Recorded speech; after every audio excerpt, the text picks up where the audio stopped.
off my camera lens. There we go. Here we are. Hello. Yeah, it seems to be working. Hi, everyone. Hi. Hi, folks. Oh, the delay in my headphones is weird. I'm monitoring that. I'm just going to take that headphone out because that's too bizarre. Hi, everybody. Good morning. Happy Saturday. This is the first entire patron-wide live stream that I've done. So normally this is not opened up to everyone, but this is a very special occasion because I'm hanging out with Ryan, who many of you know personally. And we decided that it would be fun to talk a little bit about the postcard project. And Ryan just recently, as you've seen, submitted his performance recording of the score that I made for him for the postcard project. And he's currently working on the postcard that he's going to be sending me. So we thought it might be interesting to basically, I don't know, just hear from Ryan how he interpreted the score or what processes were involved in that. And also just to learn a little bit more about Ryan and what he does and this really interesting instrument. I'm going to move the camera a bit so we can see the daxophone. I can kind of angle myself a little bit.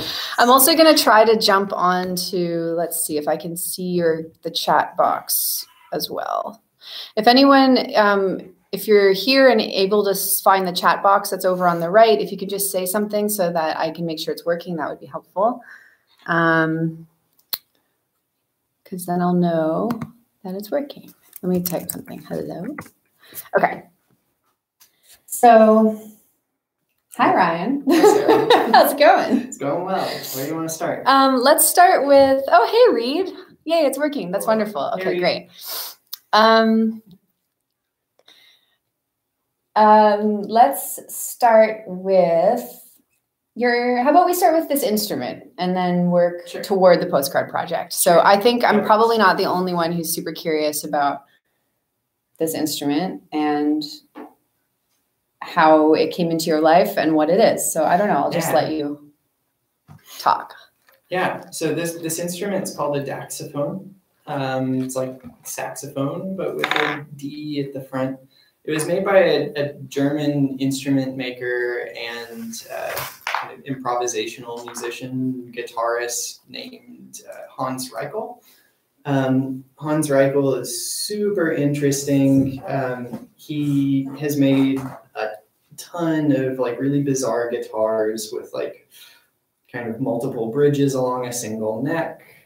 That's really common in his instruments, where you play and plucking a single string yields a ton of different notes all simultaneously.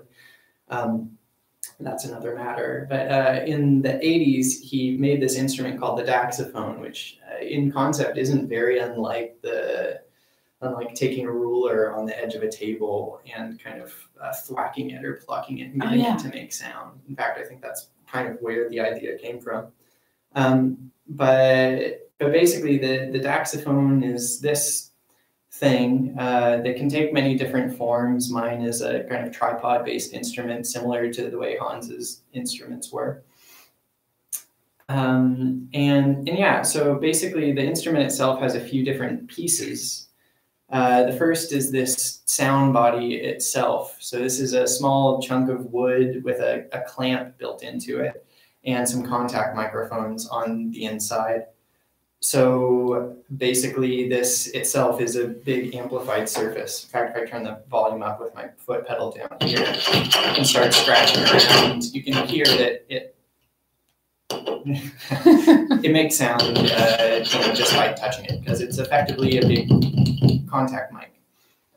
So the kind of voice of the instrument comes from attaching things to this amplification surface.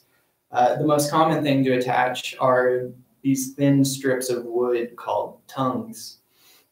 The typical daxophonist will have a lot of different tongues. I have a bunch right here of different shapes and sizes and species of wood. I'm gonna bring a few closer so it's a little bit easier to see. So here's a tongue made by Daniel Fishkin out of Wenge. It sounds really good. This is another one of Daniel Fishkin's tongues. It's a laminate of multiple types of wood. I like that one because it looks like an owl. Yeah, it does kind of look like an owl. Favorite. It's cute. This is one that I made out of zebra wood. And this is one that I made out of curly maple. So these things all have different shapes, and again, they're made of different species of wood, and every bit of that impacts the type of sound that it can produce. Looks like Reid has a question. Do the shapes have anything to do with the tuning? So do the shapes of the it's more than just tuning, right? It's like all the quality, the timbre of the sound, everything, right? Yeah, exactly. It's both the shape and the species have a lot to do with the timbres it produces. And it kind of has an effect on the tuning, but like trying to fit a typical scale onto a daxophone is really hard, which I guess kind of gets us into how pitch changes on the instrument work. So maybe I'll grab one of these tongues. I'll use this Wenge tongue. So is Wenge a type of wood? Wenge, I think that's how it's pronounced. I feel like I've seen a couple different pronunciations. Oh, hi. Hi, everybody. Hello. More people are jumping in. Yes, it's a species of wood. It's commonly used in building bases. In building bases. Oh, that's cool. I don't know if anyone here plays a wooden instrument. I don't. All my instruments are made out of metal and wires. It's funny. A lot of the tone woods that Hans Reichel used for the daxophone tongues were like guitar tone woods because he's a guitar luthier. That makes sense. There's a lot of crossover there. So for everyone who's just jumping in, we're getting a really interesting daxophone lesson right now from Ryan.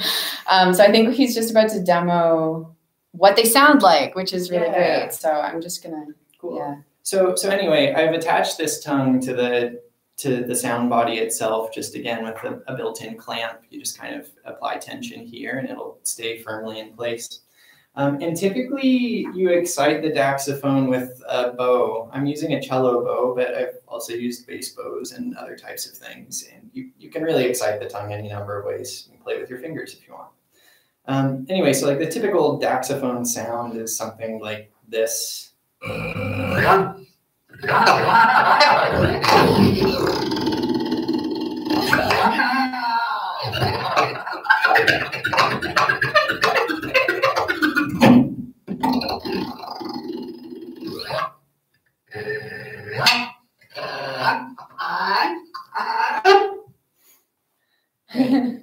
It has a pretty vocal sound. Specifically, this species of wood seems to yield very like throaty sorts of sounds. And I guess this again brings us to talking about how pitch works on the daxophone. You use this other piece of the instrument, which is called the dax, which is a little hard to see in this light. But basically, there's one fretted side to the dax and a smooth side to the dax, which I've covered in a piece of orange cardstock because orange is cool and it sounds generally much gentler if you use something other than wood as the surface. It gets really clattery and clangorous if you actually use something as hard as the wood itself on the tongue. But basically, just by rocking this back and forth across the tongue, I'm able to get to different pitches. Can we hear? We have a special request for the tiger growl. Oh yeah, for sure. Again. Yeah, that's one of the best sounds, honestly. And this tongue, more than any other tongue I have, is just great at that. But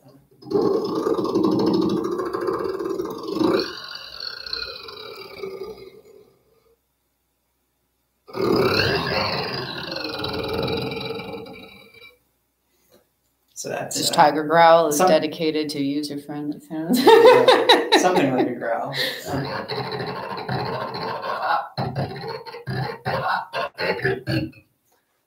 Anyway, so along this side of the dax, you tend to get more continuous changes in pitch. Whereas on the other side of the Dax, you get, because of these frets, more coarse changes of pitch.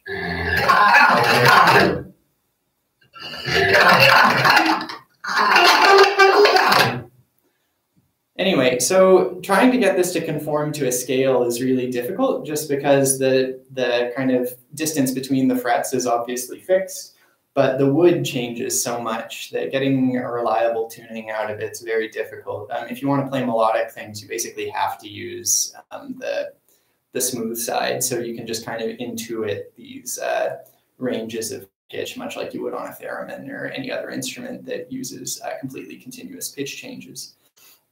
But yeah, the other really peculiar thing is that there's no direct correlation between like where on the tongue you play and how high pitched it is. It really has a lot more to do with the distance between the Dax and the bow.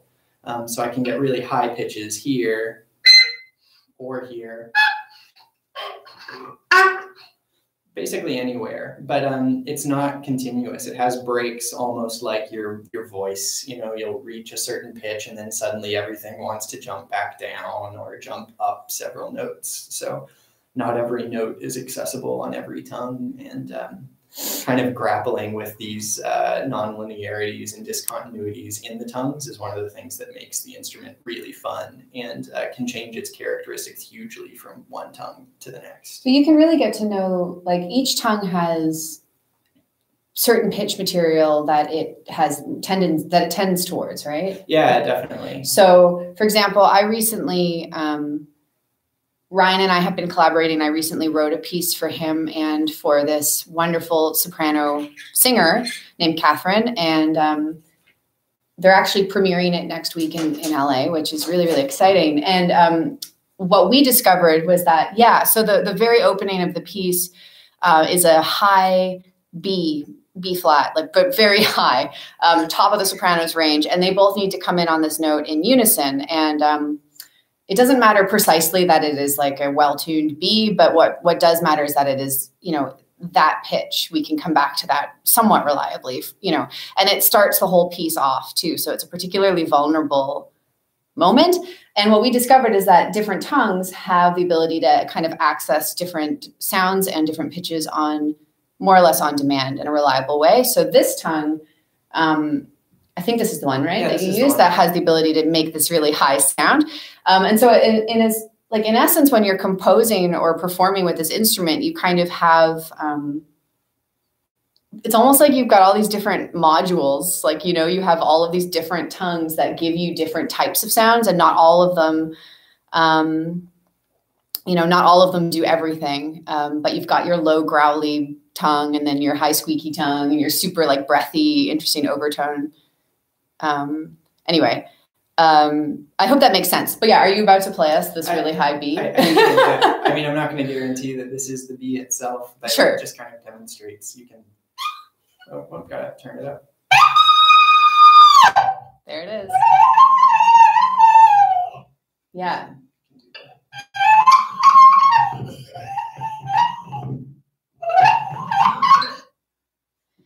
Anyway. Hi, I see some people jumping in. Hi, welcome. It's good to see you. Hey, everybody. And Reed says Reichel's Boo Boo and his friends must have been so incredibly difficult to play as far as tuning goes. Yeah, you're right. Hans Reichel is insanely virtuosic when it comes to, yeah. Yeah, and just, by the time of that piece, Boo Boo and his friends, that was on, I think that was on Yuxo, which came out in the early 2000s. So he'd already been playing this instrument for maybe 15 years at that point, and had like kind of already built, you know, he built more tongues than anyone has, but definitely got to know several of them with such intimacy that he could play reliable melodies. Actually, a lot of Hans Reichel's music is really funny. It's like, this instrument inherently is very good at doing these like screechy, noisy, very sound-based types of music, but Hans Reichel's music is actually largely very tonal and rhythmic. It almost is like early, like 20th century parlor music. Yeah, he uses a lot of loopers too, right? Yeah, he does a lot of things building up loops with the daxophone, and yeah, they're all very melodic and like kind of jazzy in this really kitschy way that's hilarious. Boo Boo and His Friends is actually one of the first pieces for Daxophone I ever heard. I was like 13 or 14, kind of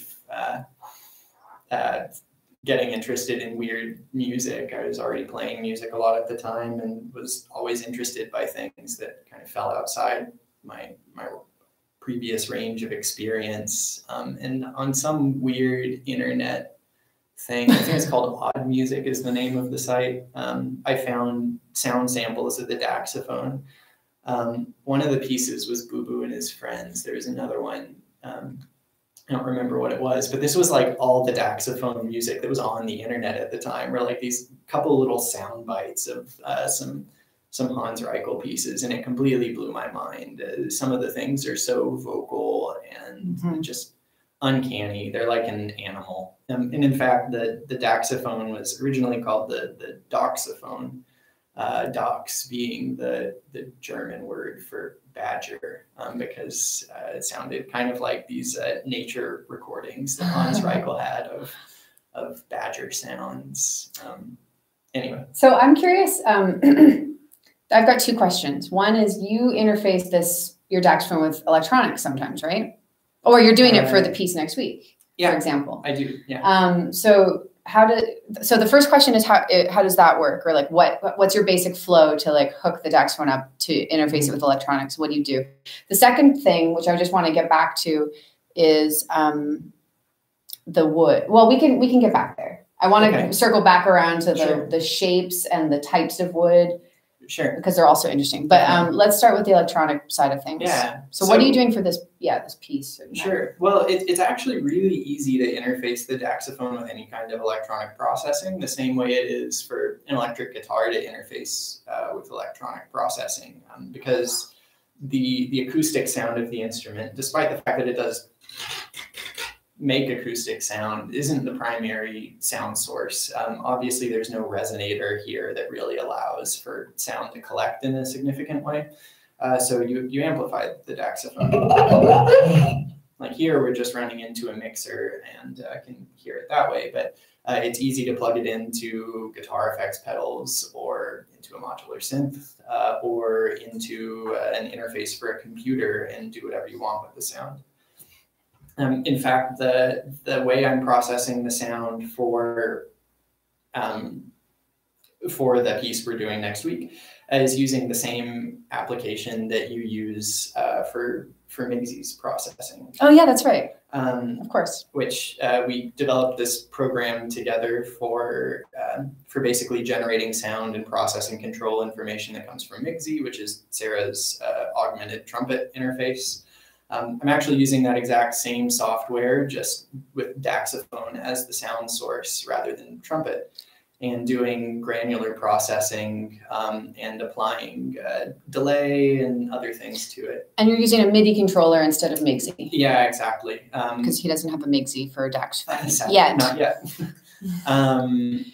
yet. Recently we've kind of equipped the program with the option for MIDI control and OSC control coming in, so you can actually control the software from any MIDI controller if you take a couple extra steps. But you could just run this cable instead of into, or like before you got it out to your speakers, you could throw it through like a delay pedal or something. Yeah, totally. Yeah, just like like an electric guitar or anything. Awesome. So why don't we make there's one question just about the type of wood and does the type of wood have an effect, and if so, how substantial is it? Do you know, so you've made a lot of these, do you know if it's more the shape of the piece of wood, can I show some of them up close again? Yeah. Or the type of wood, like do you know are you able to determine what kind of impact they have? 5 different here, species. So you can see what I'm talking about. These are all different types of wood and obviously quite different shapes. Yeah, so the answer is that both the shape and the species have a pretty profound effect. And I think if you were to talk to any experienced Daxophone builder, people more experienced than me, or any instrument builder altogether, they'll tell you that it's not even so much, or it's partly the species of wood that impacts the tone, but honestly, it like changes down to the level of the tree, and, like, the individual cut. They're so interesting looking. Yeah. They're like bizarre birds. Yeah. So the species of wood, at least in my limited experience now, I've probably played on only 30-something saxophone tongues.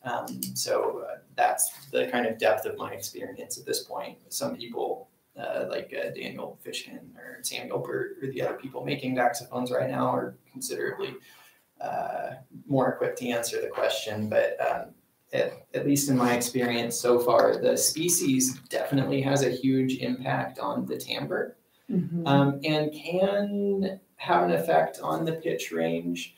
But honestly, like what makes the instrument playable and what determines what pitch ranges you'll get out of it, and how you navigate between different registers is more determined by the shape.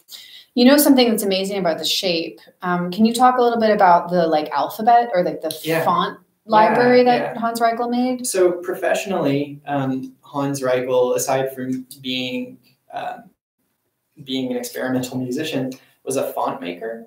And actually, there is a font called, I think, just Daxof, that you can download from his website, which is daxo.de. Incidentally, it's one of the greatest treasures. The craziest website in the world. Yeah, go to daxo, daxo.de, and prepare to spend some time digging. See you next week. It's this crazy flash site that you can navigate in dozens of different ways. And every time I visit it, I find new stuff I've never seen before, despite the fact that Hans has sadly been dead for a handful of years. It's daxo.de. Yeah.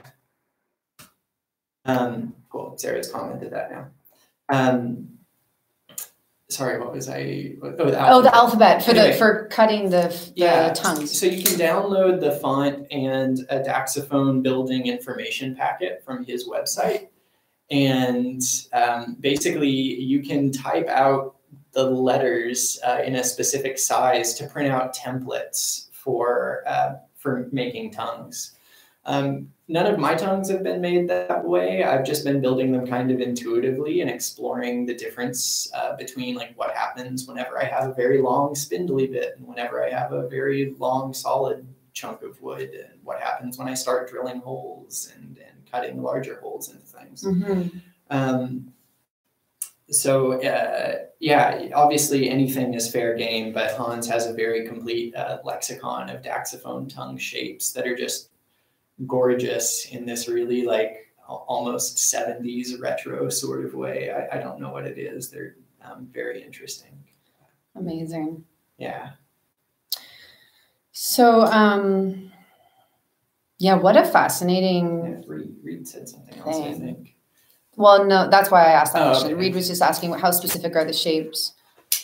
Is there physics behind the angles and the cuts? Yeah, I don't really. Do you know the answer to that question? I think it's mostly intuitive. Mostly intuitive. Like I think Hans kind of came up with a bunch of shapes that he thought were aesthetically pleasing, and then as he like grew to use them more and more, kind of learned like the implications of like, you know, just building something that had this cool like angled shape, or adding on this little tip at the end, and like what that means for playability. And this is like multiple pieces of wood. This one. Yeah, this one is it's multiple pieces of wood kind of laminated together, which is a little hard to see. Interesting. Yeah, but anyway, when I'm making tongues, I'm doing it still at this point very intuitively. I'm starting to kind of gain an understanding of what the implications of doing certain things or cutting out certain areas might be. But I'm still largely doing it freehand with a scroll saw, just kind of like getting a piece of wood, kind of drawing out a coarse shape on it, and then kind of guiding it through the scroll saw and making errors here and there and compensating for them to see what happens. Yeah. So there's nothing super scientific in the way that I do it, but certainly people who are more experienced than I probably have more highly developed instincts for these things. Cool. So I think there's a fair number of people who are here, if not everyone, who are participating in the postcard project. Sweet. So why don't we talk a little bit about that? This is something that I really want to start trying to do a little more of, is it's because it's fascinating for me personally, but I think it'll also just hopefully be interesting to all of you, and maybe inspiring to all of you to hear how all of us are approaching this common task, this very nebulous common task of interpreting these graphically notated scores. And I know that, you know, even just looking at the list of people who are commenting, is like, we all have such incredibly different art forms. So I think this is really exciting. Ryan played the, unfortunately, we don't have it with us here today. Ryan, we don't have the score, but the piece it's called Kinetic. And I think it's just I think I posted it toward the end of last month. So if you wanted to go, if you haven't seen that performance yet, you could scroll back through the history of posts and find it, toward the end of last month. So can you maybe, I don't know where to start, but enlighten us a little bit. Like, what happened when you looked at the score? What was your experience before you even went? Yeah. Well, my experience at first was long. I actually think, and I wouldn't encourage anyone else to do this necessarily, but I definitely took like a year between receiving the score and actually doing a final realization of it. For what it's worth, I don't think Sarah needs you to put that much thought into it necessarily, but do what works for you by all means. Well, you did that for a few reasons, though. You were like changing instruments, kind of. And... Yeah, at the time I was primarily playing modular synthesizer, and I still play modular synthesizer, but I'm kind of shifting my primary focus onto learning the daxophone and gaining facility with it. And for the record, I'm okay with you all taking as much time as you need or not. There's no requirement either way. Don't use me as a model. That would just do you do you. You do you. That's good advice. Yeah, so I got your score initially, and at first I was trying to realize it on a small surge system that I had. Then I tried realizing it on a Eurorack system that I had, and I didn't feel like I was able to kind of meet the mood specified by your notes on the score, which was something to the effect of like every change in direction or every angle, like being like a shift of gravity or a shift of motion overall. And it's, I think anyone here or elsewhere that plays a modular synthesizer or many electronic instruments can probably agree that it's difficult to strategize the type of facility that an acoustic instrumentalist has on their instruments. You know, turning on a dime, as you might call it, is actually pretty hard. Unless you've really plotted out a patch ahead of time and spent time practicing it and developing facility with it. Which at the time I was having great difficulty doing with my own instruments. So that was about the same time that I was feeling that about a lot of the music that I was playing, I guess. And I finally took the plunge and kind of commissioned Samuel Burt to help me make a daxophone. He provided a kit that I assembled to actually get it in the shape it's currently in. But at any rate, DIY daxophone with help.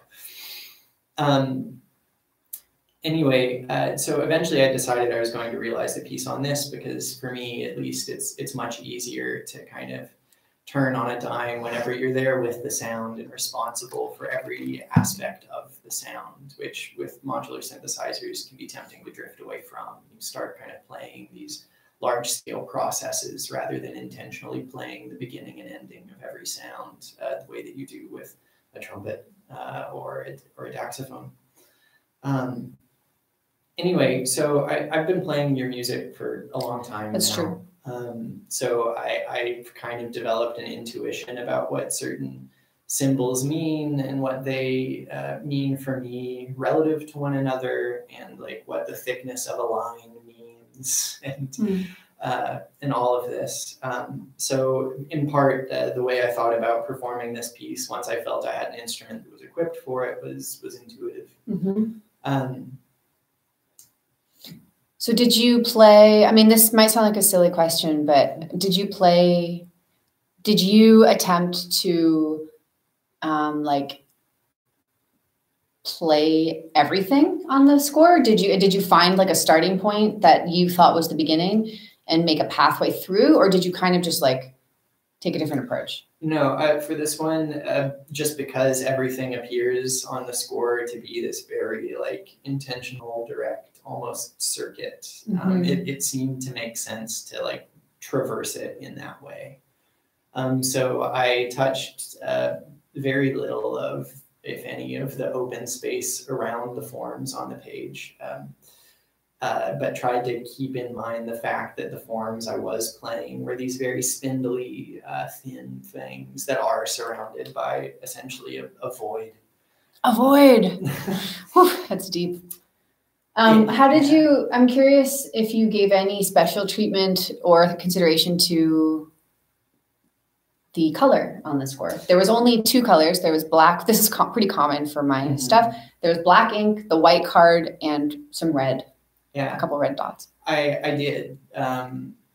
Overall, the red parts tend to be much more kind of messy and sputtery and growly, I think, than the rest of the parts that I played. But there's a lot of bleed between things, because even the red parts of the score bear a lot of similarities to other parts of the score that appear in black. So those are more similar than the kind of red forms and the lines. So color is definitely part of it. And I think for the colorful parts, I tried to allow things to sound a little bit more kind of like bubbly somehow, or like sputtery and throaty. Interesting. Yeah, just based on kind of some associations I guess I have with the color red being this more like visceral thing. Yeah, it's like kind of inside sound more than just like a surface level sound. I don't know if any of you have any questions for either me or for Ryan. I know there's a little bit of a delay in us saying this in real life. Oh my God. I just started thinking about the implications of like being temporally like displaced from one another, even though we're live streaming. So I'm saying this now, you're going to hear it now from before. Anyway, so I'm just throwing that out there. If you have any questions, yes, I'm sorry. I did that. If you have questions, you can put them in the, continue to add them into the chat to the right of the video, and we will pick them up. The idea about color is something that I always tell people. Well, I say this a lot in a lot of my scores, a lot of my notation, is that there's a couple different ways that you can kind of choose to interpret things. There's a very literal, like a literal way, which is I'm seeing, you know, a straight line that becomes a dashed line, and I'm going to map that somehow to, you know, a continuous sound that becomes a discontinuous sound, or a more choppy sound or granularized sound or something like that. But then you can also look at it in a more sort of imaginary or intuitive or biological way, if that makes any sense. And so instead you could look at this little line and you could decide that it reminded you of I don't know, like a hair or something. And then you could think about that could be, your interpretation could somehow be inspired by that, or it could be the vein in a leaf. And you could think about, you know, the process of photosynthesis and somehow work that into your interpretation of this, and like the quality of sound, you know, that kind of thing. Or red as a color, you know, each one of us here is going to have a very, very different interpretation of the color red. And it's something that I find fascinating is that even if I asked us all right now to imagine the color red of a fire truck, for example, which is something that we've all seen, and I'm sure we can all bring a visualization to our mind. It's all going to be different. Every one of our remembered reds and our associated reds will be different. And so because of that, just like inherent, individuality and error, or error is a little negative, but just like the difference that is built into our memories and our interpretations and our perception of color, and whether or not we see all the same colors and all of that stuff is such a fascinating thing. So I'm just throwing that out there. It doesn't really, like, I'm not telling you how to interpret color because I don't even know exactly how to tell you to do that, but I just, elaborating a little bit on why I use it and when I use it, what my motivation is. That's often why I only use a few as well, because I tend to put great emphasis on trying to understand what they mean. I hope that made sense. That got a little deeper than I was expecting, but if I didn't scare you away, then I'm very happy. So do you want to play for it? Are you willing to give us like a 1 minute or 2 minute little play so we can hear? It doesn't have to be like a concert, but I'm curious. I think we're all curious to hear some more of these sounds, especially the combs. I'd love to hear the combs. Yeah, for sure. I can get into some different. What tongue should I use? What tongue? Everybody, what tongue should Ryan use? Let's see. Maybe I'll use this one. This one's kind of funky. Okay. It's a little guy made of zebra wood. You made this one, right? I made this one, yeah. Something else that I want to tell you all, because this blew me away. I don't work a lot with wood, like I said, and I don't have wooden instruments. But all of these different woods are natural. They're not stained. They all look like they're kind of painted. Yeah, here, like, let me show you. Crazy looking ones, yeah. Like, look at this. It just looks like it's got, I don't know. It looks like it's painted or stained, and it's not. It's just sanded. It's very plainly. Yeah, it really is interesting. So you're going to do, you're not set up today with a laptop or anything for processing. So we're just going to hear some straight DAX phone today, but maybe another time we will get you all hooked up to something else, to some processing, or sent through the synth or something. Or maybe we'll do a Migsy and Daxophone duo. That would be pretty fun too. Okay, I'm going to stop talking. Okay. So here's using the comb as an exciter rather than the bow, which makes some pretty cool sounds.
Yay! That's so cool. You know, the first time I ever heard, I saw some comments come in as you were playing, and I want to just mention some of them. They're so cool because one, user friendly. While I listened to this, I just made a DAX with a paint mixing stick, contact mic, and cello bow. Yeah. Put it through a tube amp and an reverb.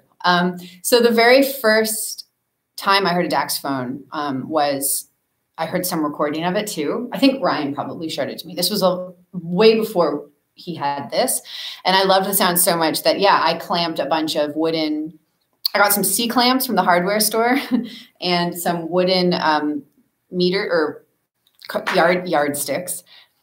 I just revealed where I'm Canadian, everybody, so we have meters over there.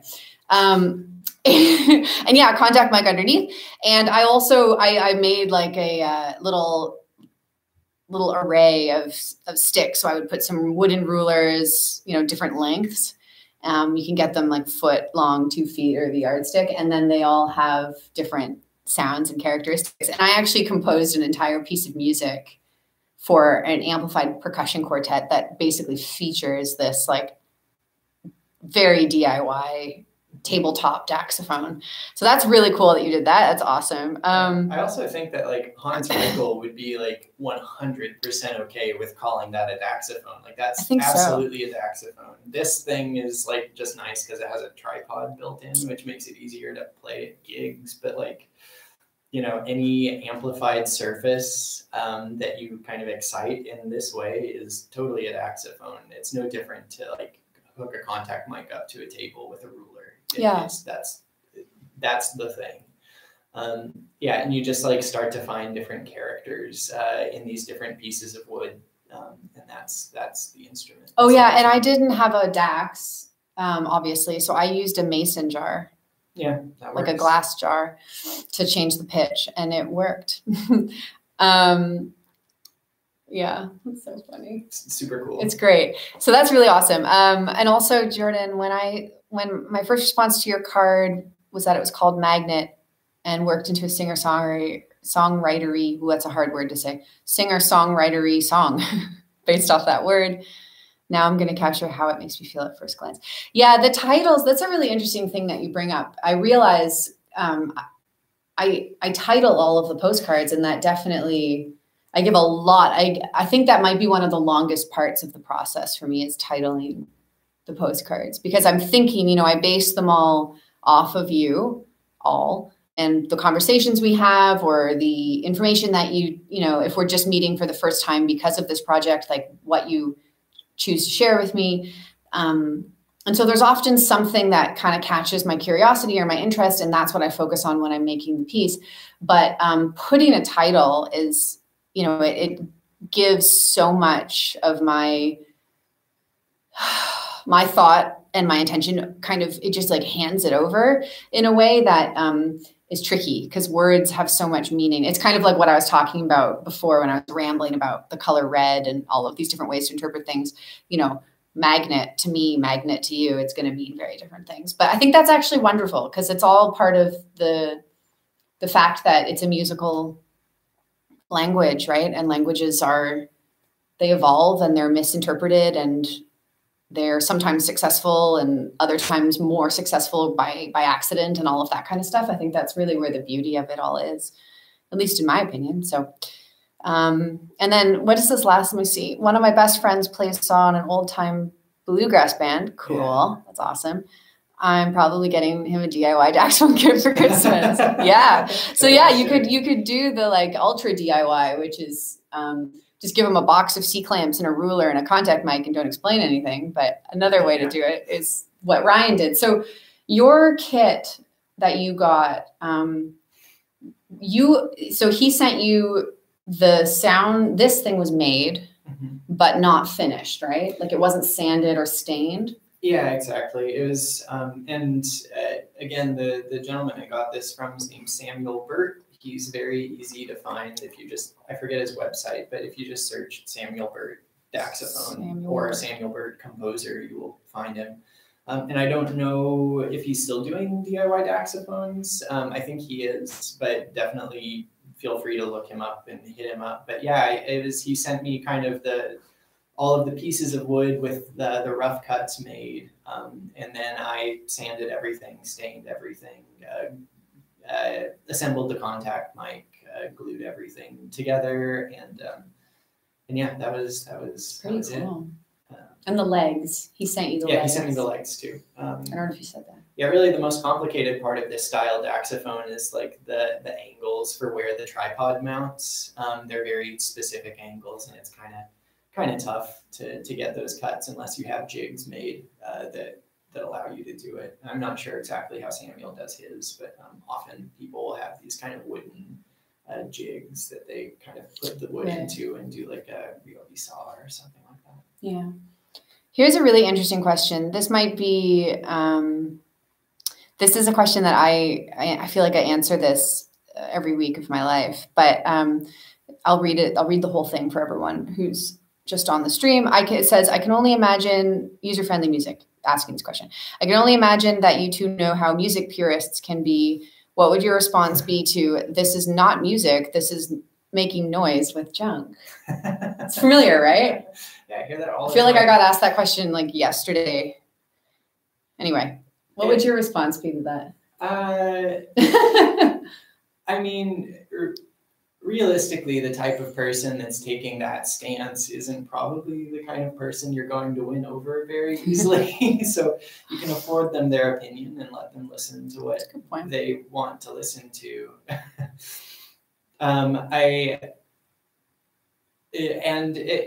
At some point I took like some kind of offense, I think, or felt discouraged whenever people would say that, but I've stopped now. Like really, everyone's taste is so individual that, while, I mean, any kind of music, the type of music those sorts of people listen to, I don't really like that much, and I wouldn't make myself. So there's an audience for everything. And if what really excites you about making music is making weird, screechy, squeaky sounds and bleep bloops, then by all means do it. I think you should do what inspires you and find people that are inspired by the same things and connect with them. Yeah. Because they definitely exist. We're two of them. So. We love weird, squeaky, screechy sounds. Yeah, I have this conversation a lot because, part of what I do part of what I do is I teach young, well, not very young, but first-year undergrad students in music, in the music school here. And part of my mission for those young students is to, give them a solid foundation in whatever it is that they're working on compositionally or technologically or whatever it is that they're bringing, but also to make sure that they don't leave any of my classes or lessons without having, heard a full range of, sound-based music, noise music, even not noise or super crazy stuff, but just, not super tonal music or music that explores different types of sound worlds and compositional practices. I had someone the other day, this was a wonderful experience, a young student who was hearing some kind of experimental opera for the first time. And it was one of these singers was vocalizing in a lot of very experimental ways. I don't exactly know, like lots of glottal fries and very aggressive, fricative vocalizations. And she wasn't singing like a bel canto style of singing.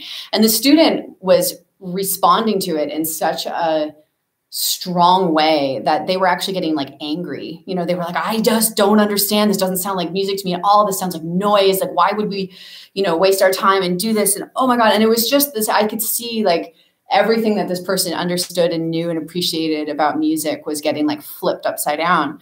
But they were clearly curious enough to keep coming back and keep trying to unpack it and ask questions and stuff like that. So anyway, it's just a process. And yeah, I really love what Ryan said about how I think the most important thing is sincerity, and just being like your voice as an artist. my voice as an artist, some people find it too weird. Maybe you all find it too weird sometimes.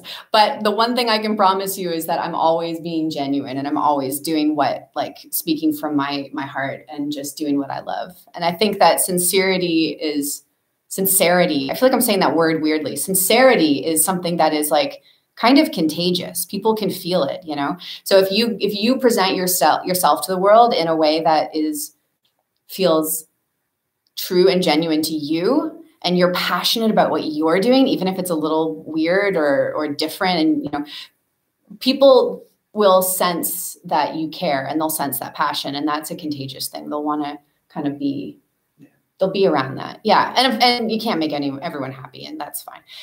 There's one other, film purists make the same statements. Yeah. Says Reid, totally. This isn't cinema. This is uncomfortable. It's fun to dismantle people's ideas of art sometimes. Yeah. Woo. Well, maybe that's a conversation for another, like, entire, I could see we could get into that. We could get deep into that, but, you're right. You're right. I mean, it's really fun. Some of the things, I saw this show, I'll wrap up here because we've got another rehearsal starting soon. But I saw this show a couple years ago in Los Angeles, and it was, we saw it together. It was a David Lang piece. And it was really upsetting and hard to watch. And I hated every second of it.